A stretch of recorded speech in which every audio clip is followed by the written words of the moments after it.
up, YouTube? What's up, Curry family? It's your girl Nisha. Y'all don't mind my hair. I'm wild. I was rushing this morning.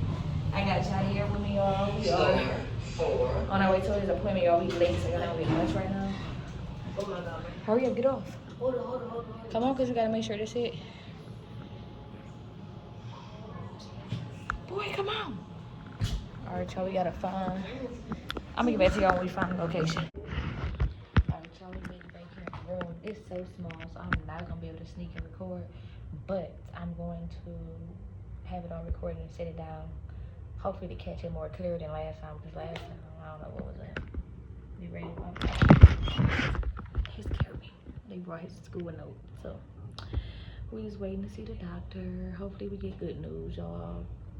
Please, nothing too serious. Hopefully they can just sit in here and drain it right now and we be done.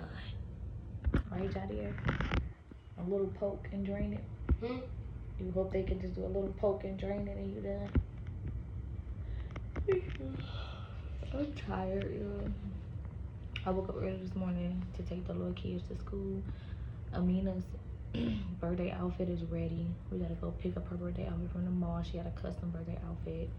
And we gotta get Jahdiar a coat for Cleveland, because y'all know Cleveland is cold. And he the only one that don't have a coat. He didn't get a coat, y'all, because we don't know what type of coat we get him.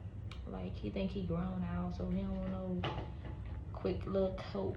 I don't know, little stuff. So, what kind of coat you want? What kind of coat you want? Want a coat? You don't know. You want a trench coat? A what? One of them real long coats? Like them suit coats? I'm gonna be recording already, y'all, so when they come here, I'm just gonna straight sit the phone down.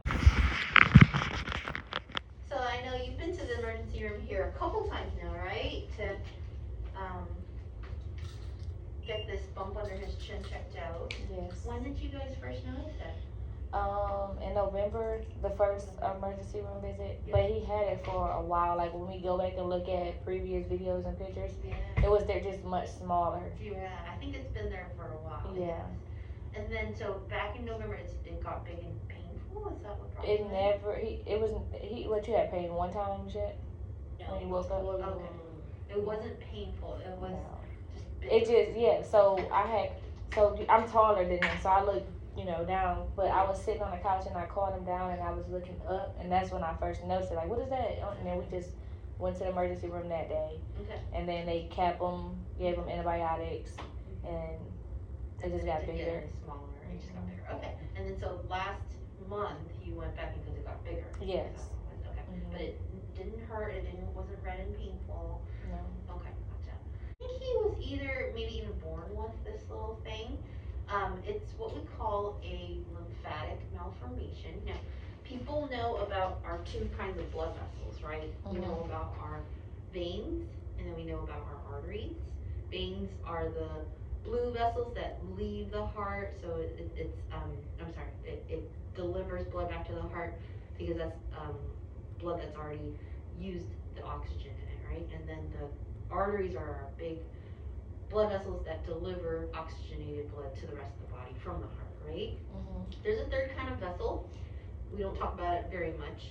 We do talk about the lymph nodes, but the vessels that connect our lymph nodes are called the lymphatics. Okay, so it's a vessel that carries like extra liquid out.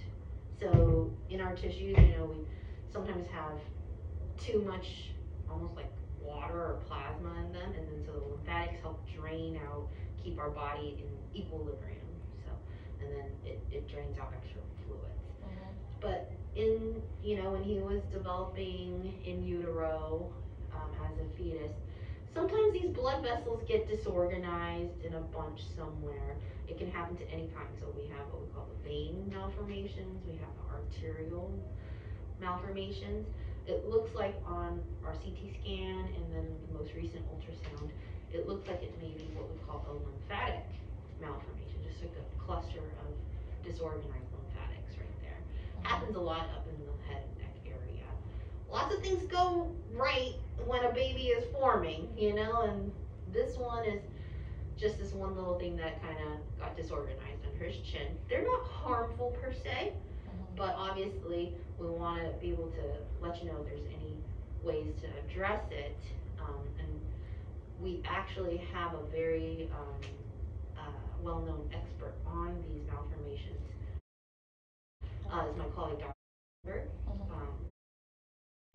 And obviously there's different ways to address these things, and she works with what we call our vascular malformation team.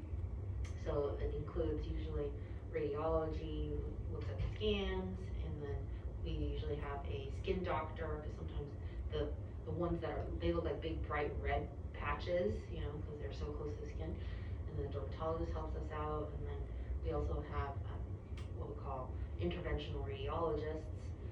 They actually go in, and sometimes these malformations, we can actually scar them down. So they go in, they use ultrasound or CT to guide the needle. He's asleep, obviously, and then we can actually draw out the fluid, and we put in antibiotics, and then that scars the lesion down, and then you don't actually have to have it removed. Like I said, it's not like a cancer, it's not dangerous for you. It's just this sort of like disorganized bunch of vessels somewhere in the body, and luckily for him, it's not impacting any like organs or function of the body. It's just, if they get bigger, you'll obviously see them because it's kind of close to the face and stuff like that. So, honey, does it bother you when you swallow? Does it bother you when you breathe? It's not impacting anything down there? No. Okay. Gotcha. Well, let me take a look at everything. Mom, he's otherwise healthy? Yes. Yeah? Okay. Probably before, I'm going to have to refer you over to Dr. Like I said, since we have a dedicated team, that's the best person to take care of this. I'm going to order an MRI though. He's had a couple ultrasounds, CT scan. Those are pretty good, but the best one so that they can make the most informed decision is what we call an MRI. Okay. What do you do it today? I'll order it today, and then the radiology department usually has to run it through authorization, and then they'll probably get you in next week or so. Okay. Okay. Nice and soft, because it's just a bunch of vessels basically bunched up in there. All right. Very good. Obviously not infected. So I think, next step is let's get a good MRI so we can see really what's going on, and then I'll have talking about interventions with the MRI in hand, okay? Do you have any questions about it? I know it's probably one of the few times you've ever heard of this thing. Yeah, I know. It's great. So when the method basically you said when they go in and like will he still have like a huge lump?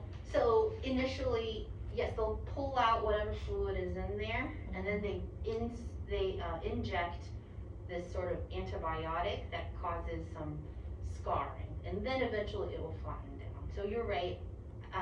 After the first procedure, sometimes I do it a couple times.